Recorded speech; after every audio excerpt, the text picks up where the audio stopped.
আসসালামু আলাইকুম। চলে আসলাম আরেকটি নতুন রেসিপি নিয়ে। আজ আপনাদের সাথে শেয়ার করব কিভাবে লেবু পাতার মিশ্রণে তৈরি করবেন মজাদার ফ্রেশ কাঁচা আমের জুস। এই জুস গরমে আপনাকে দেবেন দারুণ রিফ্রেশিং।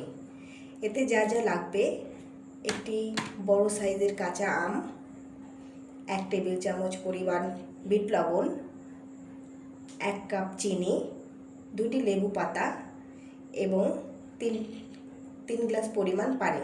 প্রথমে আমি একটি বড় সাইজের আম নিয়ে সেটাকে খোসা ছাড়িয়ে নেব।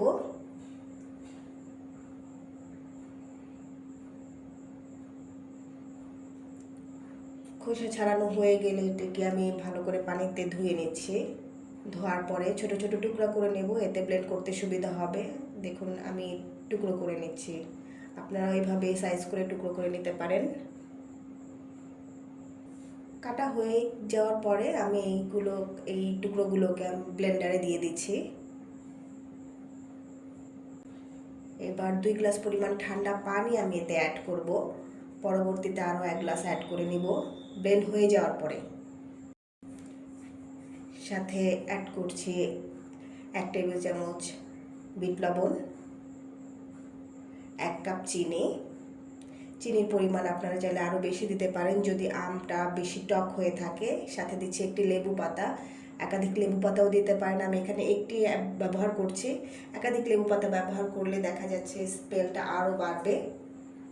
অনেকে চাইলে এটাতে কাঁচামরিচ, পুদিনা পাতা ব্যবহার করতে পারে, কিন্তু আজকে আমি শুধুমাত্র লেবু পাতার স্মেল দিয়ে এটা তৈরি করছি, যার কারণে ওইগুলো সব স্কিপ করে নিচ্ছি। ব্লেন্ড হয়ে গেছে, দেখুন খুব সুন্দরভাবে ব্লেন্ড হয়ে একটি সুন্দর কালার এসে গেছে। এটি দেখতে যেমন সুন্দর এবং খেতেও কিন্তু দারুণ চমৎকার।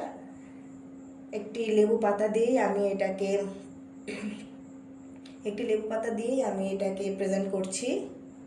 তৈরি হয়ে গেছে আমার কাঁচা আমের জুস। রেসিপিটি ভালো লাগলে অবশ্যই আপনারা লাইক করবেন, আমার চ্যানেলটি সাবস্ক্রাইব করবেন। কমেন্ট বক্সে জানাবেন যদি কোনো রেসিপি সম্পর্কে জানতে ইচ্ছা হয়, অবশ্যই আমাদেরকে জানাবেন। আমরা দেখানোর চেষ্টা করব। ধন্যবাদ, আজ এই পর্যন্তই।